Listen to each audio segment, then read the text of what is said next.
облысы, Целиноград ауданы, Қараөткел ауылы, номері 6 орта мектебінің 4 А сынып оқушысы Әлмұхан Дере, Абай Құнанбаев.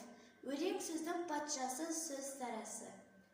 Өлең сөздің патшасы, сөз сарасы, қиыннан қиыстырар ерданасы.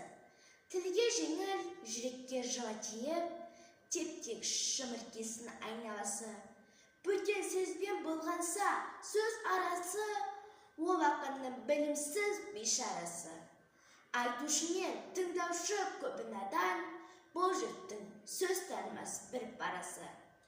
Әуелі аят хадис сөздің басы, қосарлы бет мысал келді арасы. Қисынмен қызықты болмасы сөз, неге айтсын пайғамбармен орналасы.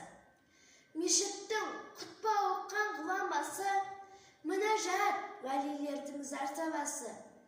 Бір сөзін бір сөзіне қиыстырар, әркімнің келгенше өз шамасы. Әркімнің өлеңге барақ тавасы, сонда да олардың бар таңдамасы. Іші алтын, сырты күміс сөз жақсын, қазақтың келістірер қай бағасы.